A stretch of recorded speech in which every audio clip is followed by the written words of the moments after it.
Come on in, come on up, come on over for the merriest time of year. Come on up, come on in, get together for a good time. Smile, my dear. Come on in, come on up, come on over. We'll be dancing round the tree. So let us have a swinging Christmas, just like 1, 2, 3. We know the time is short, we blink and then it's gone. So we better make the most of what we've got. So take your neighbor by the hand and join the dance parade before the clock strikes and it's all too late. Hey y'all, I'm Lucy and my website is paperglitterglue.com, and I'm here to show you how to make a little house with your Cricut Joy. When I got asked to be a part of this summit, I'm like, I don't know how to make a house. I have to figure this out. And it was actually so much easier than I expected. So the key thing, you're going to make something 3D, you have to do score lines. And that's mainly what I teach you, a couple of ways to make score lines with the Cricut Joy. The easiest is to use the little foil tool. So it comes specific for the Cricut Joy, and it makes a really nice, it's actually pretty, let me see if I can kind of show you, a really sharp point. So it makes a sharp score line, but not necessarily a deep score line. So the way to get over that is to duplicate the score lines with, and line them up so that they're all aligned, and it'll go over it like 3 or 4 times, and then it makes a deeper one. Still not as much as the Cricut, as your Maker or your Explore Air, but it makes a good score line, and it brings these little things to life. So that was one way. The other thing is there are some third-party adapters, and I don't know which one fits, but little plastic adapters that fit in the Cricut Joy, so you can actually use your scoring tool that works with either your Maker or your Cricut Explore Air, and you can so you can do score lines that way. And again, it's not as deep as it would be on your Maker or your Cricut Explore Air, but it works. And so for the people who just have a Joy or are traveling, and say you're like visiting grandkids and you're like, I can fit this in my suitcase, and you want to make something with your grandkids, so cut up some cardstock, get your foil tool or an adapter, and take your mats, and you can make like houses with grandkids. Kids really like to make little houses. That's why I mentioned that. And so I was so happy when I found that out. The other thing is I really like dimension on my projects. I don't like just plain flat cardstock. I want things to have a little more depth to them. So I drew this kind of creepy siding. It's not very symmetrical. So so the house has, looks like it's got some kind of vintage siding on it. I was really happy when I came up with that, and that worked. And then also look how you could do the roof without having to layer shingle after shingle after shingle. I just did a cutout of some kind of jaggedy shingles.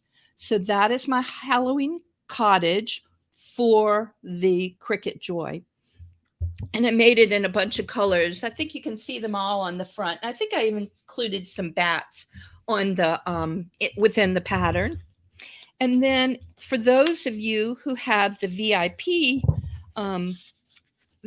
pass, I added a bonus where you can make 3 other houses with the Cricut Joy. I don't know if it's backwards for y'all or not, but anyway, so you can make 3 other houses. And these are just simple houses. It's like basic houses to start off with. Let me find my barn. Where is my barn? I put so many houses around me, I'm having trouble finding them. was the little barn? Oh, there's the barn. Okay, I gotta get up. Yeah, sturdy. It's still pretty sturdy. So this little barn is made with 65-pound cardstock because I didn't have any 110-pound red cardstock. So see how flexible it is? But still, I just dropped it on the floor and it did fine. And but I did do the roof out of 110-pound cardstock, and that kind of protects it. But also, if you make a base for it, if you make a base for your little houses, they're protected. So if they tip over or something, it's kind of it's almost like a little protective rim. And another thing I found out on the Cricut Joy, because I really like to make houses out of cardboard, is I used what's called 22-point cardboard. It's a very flexible cardboard. Actually, that's not something I brought with me. But this is 2 layers. I think you can see that it's 2 layers. So it's a pretty thin cardboard. It's very similar to poster board, maybe a little bit thicker than poster board. And I glued 2 layers together, and that's what protects my houses.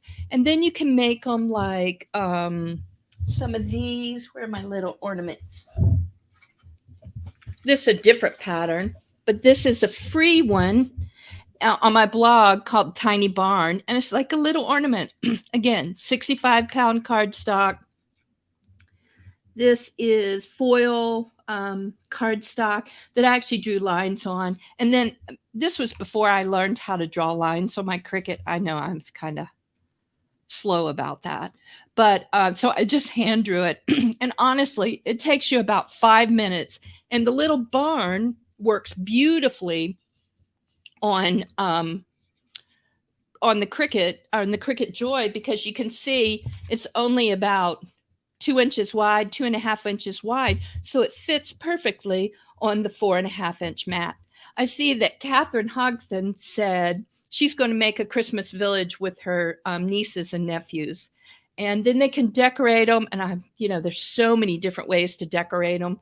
That's really fun. So yeah, so I think it works well with the Cricut Joy. I was just surprised. And I mentioned that you can do cardboard with it. So what I did for the bases in particular, there's a base pattern within my project. I tripled the pattern so that it cut it through 3 times, and it cut beautifully. And it's a really powerful little machine. So I was really surprised with that. And I think I talk about that in my video too. So yeah, so cardboard, drawing, and then score lines are the main things for the Cricut Joy. Alina, I hope I said your name right. Alina asked the best paper. I really prefer 110-pound cardstock, which I think is 300 GSM if you're not in the US. It's just so much stronger that I really like it. But sometimes you don't have those colors you don't have the color you want in that weight. So 65-pound works. And I just use the one that I pick up at my hobby store, which, the one nearest me is Michael's, which does Recollections. But Hobby Lobby has its own brand. I think they're Paper Source. But 65-pound is the lowest I would go. You could also do something like watercolor paper, which you can actually you can paint and draw, but it will warp some. Another way to add color is to do some inks. I'm really a big fan of Tim Holtz Distress inks. I just love those for adding dimension. Let me see. Do I have something here that's been inked? Yes, I do. Well, no, I think I painted this one. This was an advent calendar I made for another summit. It's not on my website yet. It will be before Halloween, but you can see how I use, and this is all cardstock because I had so much folding to do, but I actually got black paint and a scraggly brush and just kind of distressed to make it look old. And I did draw this with my, I did this with a maker. This is obviously big, so I made it with my maker.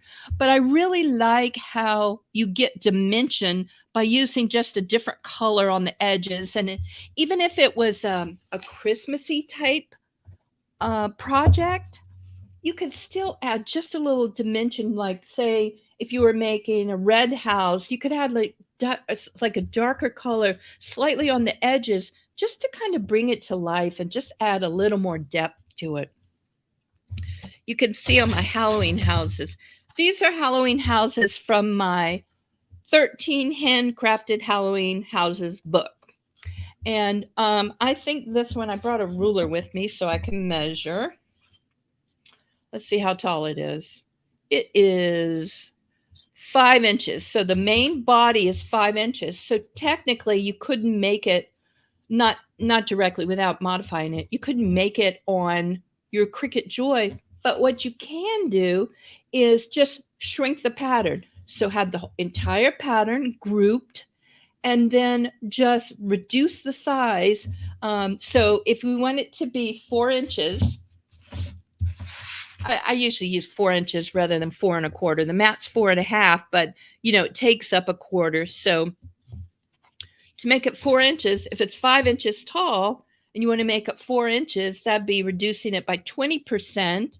So just leave it all grouped and reduce it by 20%. The other thing is, on all of my files, unless I forget, but I really try not to, I add a 1 inch square. So when it's uploaded to Design Space, that it's uploaded at the level I want it to be. So you could actually check because Design Space doesn't let us scale by percentages. So the 1 inch square would be 0.8 inches, and you would know, and you can also measure that the tallest piece is only 4 inches tall. So that it'll fit on your little Cricut Joy mat. So many of my patterns can be modified that way. But I also have a lot of little houses. Like I have a whole tiny series, tiny ornaments. I brought a bunch of them. So this one I put in a pickle jar with Epsom salts and added just a little bit of some little bottle brush trees. I painted this. I put a little handle on it. I just think it's very cute. So somebody was asking about the thickness of cardboard. So most of my cardboard, my friends who work at the hospital still send me cardboard. It's to keep the paper flat for, making your little bracelet, your name tag, your name bracelet when you go to the hospital. So they save a bunch of those for me. And that is 30-point cardboard. If you buy it on Amazon, or you can use cereal box cardboard. Cereal box cardboard is thinner than that, but it still works. It's still thicker than 110-pound cardstock. So when you buy from Amazon, you can look for either 30-point cardboard or 22-point cardboard. I think for the Cricut Joy, I would do the slightly smaller one, which would be lightweight, the slightly lighter weight one, which would be 22-point cardboard. And Amazon calls it medium weight chipboard, but it's really not chipboard. When I think of chipboard, kind of standard chipboard, it's the width of a penny. It's called 50-point, and it's much thicker. And I wouldn't bother trying to cut that on a Joy when other thinner materials work better and easier without as much effort. But so when you order from Amazon, 22-point medium weight cardboard or chipboard is what they call it, if that's where you order from. I haven't been able to find it at the hobby stores. They don't have the kind of cardboard that I like, so I pretty much have to order it online if my friends from the hospital don't have any. So yes, I use silver cardstock on the little tiny barn, and I drew lines on it. But you could duplicate some lines and have your and have your Joy do it, but you'd need like either the foil tool or an adapter for the scoring stylus to do it. But yes, I just did Cricut. Okay, but let me tell you the best about roofs. Let me find a good roof. Where was that roof? Oh, this one. This one I just finished. It's on my blog. It's called the Old Gray Barn. I'm trying not to stand up. I wore black to sort of minimize my size. I don't know if it's effective or not, but anyway. So this one, I use foil tape. it's duct tape that is available on. Oh shoot! I didn't see there were comments, y'all. I'm sorry. I was in the wrong place. This was it's duct tape, real true duct tape for fixing your ducts. So it's a shiny metallic tape. And then I added a little bit of Tim Holtz grit paste to add a little texture to it because rust is not perfectly flat. And then I use alcohol ink. So that's how I distressed it for my Old Gray Barn. And let me see. Yeah. So I'm sorry. I was reading the comments. So and whenever I cut stuff, I almost always use more pressure. I just think it works better. So yes. Well, a lot of people make. I'm gonna stand up again. You're gonna have to excuse me. They just make their crafts, their buildings and stuff out of plain cardstock. And I think this is cute. I think this is very cute. But this is like so much more fun. Yes, it took days longer, but not days, but I made the siding. Actually, you can see I actually cut the pieces individually. I made my own crackle paint, cut the pieces, fit them to my pattern, glued them on. I painted the underside black because that adds dimension to the shadows. So even though I make a lot of stuff with my Cricut, I really like to kind of personalize it and make it look different and not, this is just kind of flat. Perforated cut. If I was going to, Karen G asked if I made a perforated cut, I'd use the perforated blade. I think I have one, but I haven't used it because I just love score lines. I don't want a rough, even though I distress everything, I don't want like a regular perforated cut on the edges. But you can do a score line that way. And I actually think a lot of times if you use a silhouette, that's what you use. So you use a perforated blade. So yes. So let me see what else. Yes, I almost always do a double pass to cut it. I'd rather I always check it. I check the bottom edge and see how well it lifts up. If it lifts up easy, then I'll unload it. But if it seems a little sticky or some corner stuck, then I run it through again. Catherine also asked about adding an LED bulb. And I'm like, yes, you could do that. On my houses, you may notice they all have this hole in the back because the old-timey houses, they were called putz houses or glitter houses, had a hole in the back so you could put a bulb. And they used to have like real like incandescent bulbs. And but I think that the LED bulbs, and that's why the hole's pretty small, so you could like just put a string of you kind of tuck in a string of lights, or you can use like one of the LED tea lights in the bottom.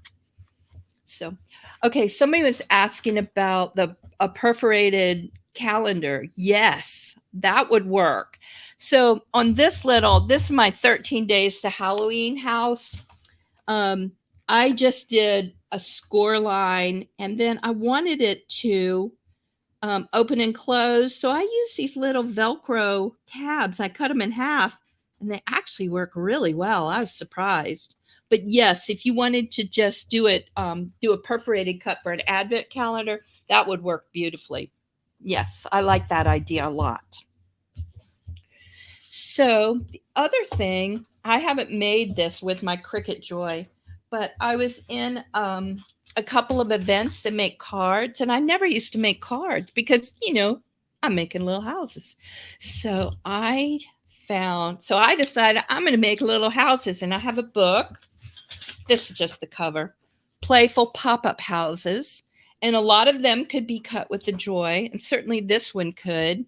So wait, let me open it right. Isn't that fun? So that is in the book. That's the holiday house pop-up card. And, you could do one. This is kind of based on a box card. And I actually made a little pocket in the back so you could add a gift card. This is sort of based on my Little Red schoolhouse pattern, which I have up there. And let me see. I thought I had another card. Oh, yes. I love this one. This one's in the book too. Look. Isn't that cool? So each of these pieces is, I think each of them would fit on the Cricut Joy. You might have to shrink it, but that's in my book. Oh, are you talking about, Barbara was asking, said the pattern came in black, and I think you're talking about, that's because of the way the drawing looks. Once you change it to draw, it should just show lines. I think that's what would happen. Yes, so it should show lines. So let's see. Yes, let me see. I think I had another one. Oh, yes, I have a castle card. This is the front, which I think looks good. And then there's the castle. So I don't know. I never had done cards before. And I was like, this is kind of fun. And it was nice to be able to merge it with my idea of doing houses. And so let me see. I don't know if I showed you, but I have playful pop-up houses. Oh, and then this is my book. This is my favorite book, 13 handcrafted Halloween houses. And, so like this one, this is Esmeralda's cottage. It's just a simple one, but see how spooky it is. Oh, see the distressing on the edge? I just think it gives such nice dimension. I think this is Hilda's house, something like that. And let me see, where's Batwing? Oh, this one, my favorite. And this one I think is small enough. Let me measure. Nope, it's 5 inches too. This is my Batwing house. I figured I put wire under there and then coated it with tissue paper to kind of make the lines for the wing, but I don't know. Like I said, I have a lot of fun making Halloween houses. Emily asked me if I was going to have a Halloween contest. Yes, actually, I'm going to call it Fall Halloween because some people don't really enjoy Halloween, but they really do like the fall colors. And like this one, like adding the leaves and stuff or adding an old tree. So yes, there's going to be a Fall Halloween house contest. So on my website, paperglitterglue.com, I always have I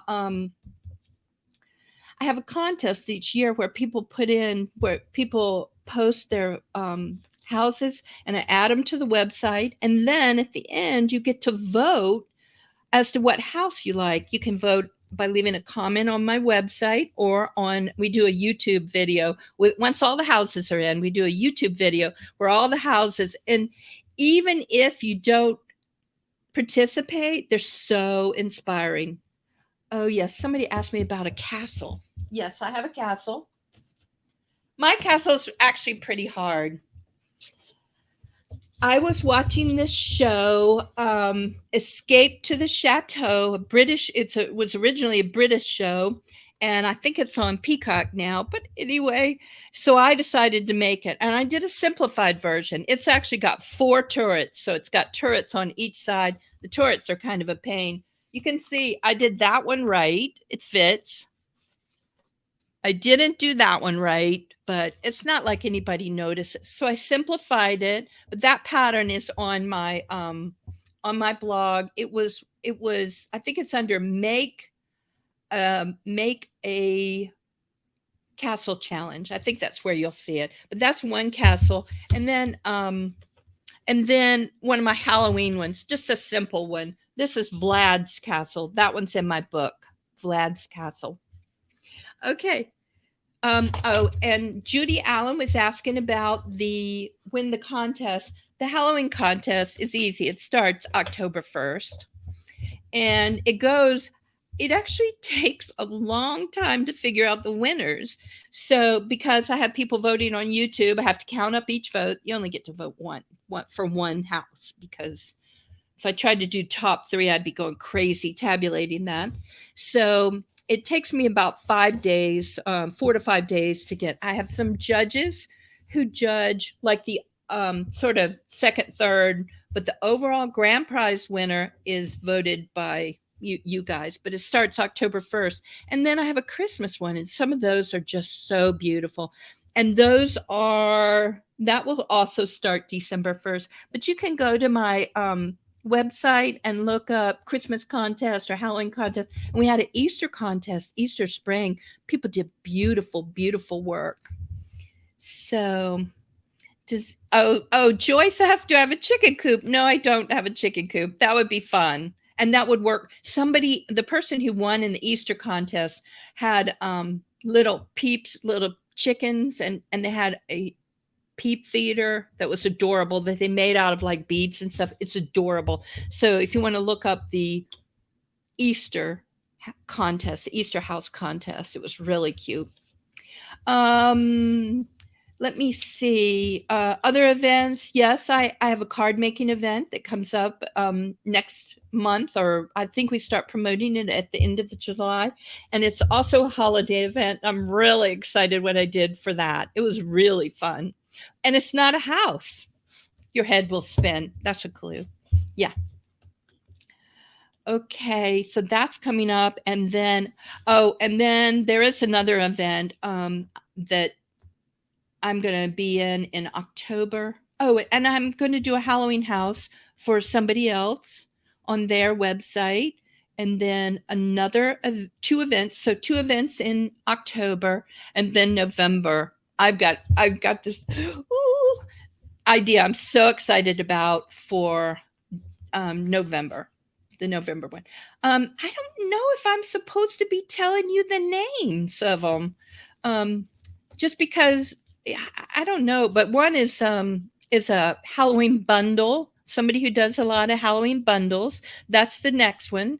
And then the other one, the second one in October, is with, I'm going to go ahead and tell you who it is. It's Abby Kirsten, who's kind of famous for her flowers, but she makes really beautiful stuff. And she is having an event in October. And I was lucky enough to be asked for that. So, oh, that's cool. Catherine's going to turn a box that's shaped like a house. She's going to turn it into a house. That's pretty cool. I like that idea. Yes. Okay. So I think I've jabbered on for my 30 minutes. So I appreciate you guys being here. I was looking for Shannon and my friend Emily. I always see Emily. She's always very helpful. She's much more techie than me, and she actually edited all of my books because she was like a journalism major. You need a friend like that who's a journalism major. Okay. Alrighty. Thank you, y'all. You have a good day. Bye.